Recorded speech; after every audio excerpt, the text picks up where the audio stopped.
Abani, please please কাঁদো না। আমাকে বলো আমি তোমার জন্য কি করতে পারি।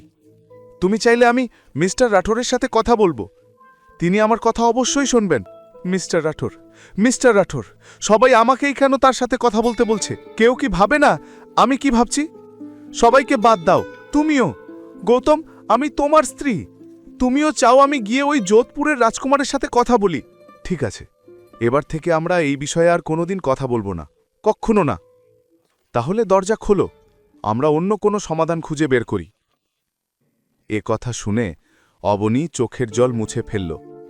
দরজা খুলে বিছানায় গিয়ে বসে পড়ল। গৌতম সঙ্গে সঙ্গে ভিতরে এসে তার সামনে হাঁটু গেড়ে বসল এবং অবনীর চোখের দিকে তাকাল। তোমার কোনো কথার জন্য চিন্তা করার দরকার নেই। এবার এই সমস্যা আমার উপর ছেড়ে দাও, আমি কিছু না কিছু ব্যবস্থা করবই। অবনী কিছু বলার আগে গৌতমের চোখে সে সত্যিকারের আন্তরিকতা দেখতে পেল। এ দৃশ্য দেখে সে আর কিছু বলতে পারল না। তার মনে শত প্রশ্ন ঘুরছিল, কিন্তু এবার তার সামনে কোনো পথই স্পষ্ট হয়ে উঠছিল না। দেখতে দেখতে রাত হয়ে গিয়েছিল। গৌতম সবসময়ের মতো সবাইদের আলাদা আলাদা ফরমায়েশে রান্না বানিয়ে খুব দেরিতে ফ্রি হয়েছিল, কিন্তু রাতের বাসন মাজার পর যখন সে ঘরে ঢুকল, দেখল অবনী এখনও শুয়ে শুয়ে এপাশ ওপাশ করছে। আজ তার চোখে এক ফোঁটাও ঘুম ছিল না।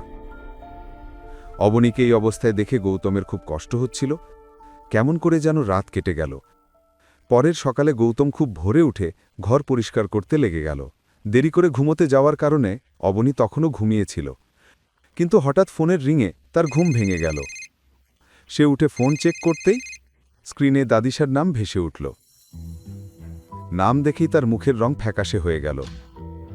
এটা দেখে গৌতম সব গাছ ছেড়ে তার কাছে চলে এলো। কি হলো? কার ফোন? দাদিশার। আমি কথা বলছি। গৌতম, ডোন্ট ওয়ারি, কিছু হবে না। গৌতম সঙ্গে সঙ্গেই অবনীর হাত থেকে ফোন নিয়ে নিল। হ্যালো। তোমার তো অভ্যাস হয়ে গেছে লোকজনের কাজে নাক গলানোর। অবনী কোথায়? ও অবতার গ্রুপ যাওয়ার জন্য বের হয়নি? না, অবনীর শরীরটা ঠিক নেই, আজ সে রেস্ট নিচ্ছে। আজ সে কোথাও যাবে না। শরীর খারাপ হোক বা সে মরেই যাক, তাকে বলো অবতার গ্রুপ তো যেতেই হবে। না হলে আমি তাকে আগরওয়াল গ্রুপ কি যোধপুরে আর কোথাও কাজ করতে দেব না। এই কথা শুনেই গৌতম রাগে ফোন কেটে দিয়ে মোবাইল বন্ধ করে দিল। এ থেকে অবনীর টেনশন শুরু হলো। গৌতম, তুমি কি করলে? অবনী, আজ তোমার কোথাও যাওয়ার দরকার নেই। আজ তুমি বাড়িতে বসে বিশ্রাম করবে, তাই তোমার মোবাইল আমি বন্ধ করে দিয়েছি। এ কথা বলেই গৌতম অবনীর ওপর কম্বল টেনে দিল। অবনী আর কিছু বলতে পারল না, বরং গৌতমকে দেখে হেসে ফেলল। ওদিকে গায়ত্রী দেবী আগারওয়াল হাউসের হলঘরে পায়চারি করছিল। গৌতম হঠাৎ ফোন কেটে দেওয়ায় তার চোখ রাগে লাল হয়ে গেছিল।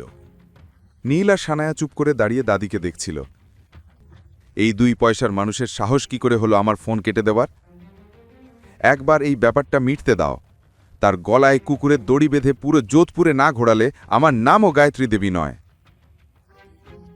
এ কথা বলতে বলতে সে রাগে নীল আর সানায়ার দিকে তাকালো। দাদিশা, প্লিজ এত রাগ করবেন না। আপনার শরীর এমনিতেই ভালো নয়। কি করে রাগ না করি? যাদের আমার সামনে কথা বলতেও সাহস হতো না, তারা এখন আমার ফোন কেটে দেয়। আমরা মিলে একটা সমাধান খুঁজে নেব। আপনি এখন একটু শান্ত হন। সানায়া টেবিল থেকে জলের গ্লাস এগিয়ে দিল। গায়ত্রী দেবী জল খেয়ে সোফায় বসে পড়লেন। 3 জনের মুখেই চিন্তার ছাপ স্পষ্ট ছিল। আমার একটি আইডিয়া আছে, সানায়া বলল।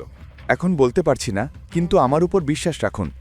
যদি আমার প্ল্যান ঠিকমতো কাজ করে, তাহলে চেয়ারম্যান নিজেই আপনাকে আবাতারে ডাকবে এবং ভাইয়ের সঙ্গে ডিলও সাইন করবে। এ কথা বলে সানায়া হেসে সেখান থেকে বেরিয়ে গেল। ওদিকে গৌতম সব কাজ সেরে বাজারে সবজি আনতে পৌঁছে গেছে। ঠিক তখনই তার কাছে অভিনবের ফোন এলো। সে গাড়ি সাইডে রেখে কল রিসিভ করল। ইয়েস মিস্টার অভিনব।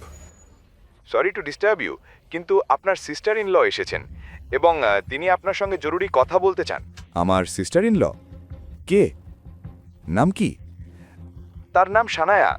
খুব জরুরি কাজ আছে আপনার সঙ্গে। শানায়া? পরের কাহিনী জানতে দেখতে থাকুন পরবর্তী এপিসোডগুলো শুধুমাত্র পকেট এফএম ইউটিউব চ্যানেলে।